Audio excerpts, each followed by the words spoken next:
ரெடியா?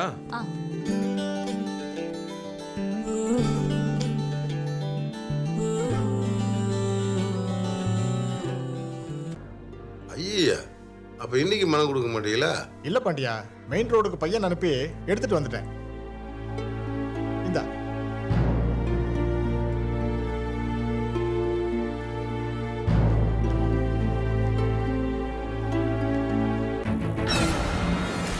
நீ வேண்டான்னு சொல்லிடுவோன்னு பயந்து சொல்லாம இருந்திருக்காங்க.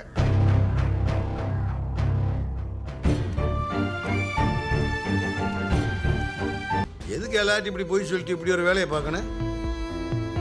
வரட்டாவே இன்னைக்கு இருக்கு.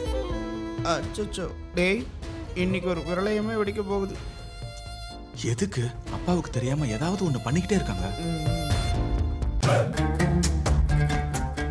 கேக்குறேல்ல, அவ 1000-2000 பிள்ளைங்களுக்கு டியூஷன் எடுக்கிறா. மைதானத்துல வச்சு எடுக்க 2 பேர் தானே, வீட்டில் தான் டியூஷன் எடுக்கிறா. அவ ஆசை மட்டும் படலையே, அதுக்கு நான் முயற்சியை எடுக்கிறாளே. இல்லை, நான் அதை கேட்கலடா. நீங்க 2 பேரும் தனியா ஒரு காட்டுல எல்லாம் வாழல, எல்லாரும் குடியிருக்கிற வீட்டுல தானே வாழ்றீங்க. வீட்டுல பெரியவங்க எல்லாம் இருக்கோம்ல. என்ன செய்யறோம்னு ஒரு வார்த்தை என்கிட்ட பேச வேணாம், கேட்க வேணாமா? அம்புட்டு தானே உன் கனவு, அவ்வளவுதானே உன் லட்சியம். இல்லை, அந்த பிள்ளைய நான் பேசுறதுக்கு சரின்னு சொல்லிருச்சு. நீ எதுக்கு நான் மேல மேல பேசிக்கே இருக்கவே பேசிட்டு இருக்க?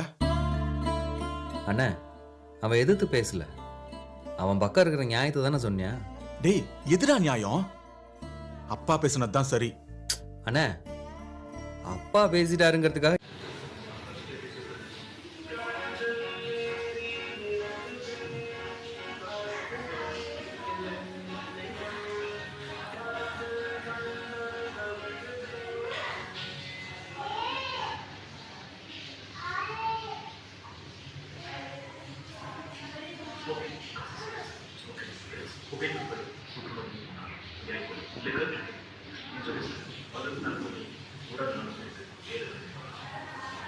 வேற ஒரு விஷயத்த யோசிச்சாதான் கொஞ்சம் கஷ்டமா இருக்கு.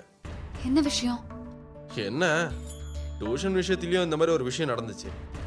நான் உட்பட மொத்த வீடும் நீ டியூஷன் எடுத்த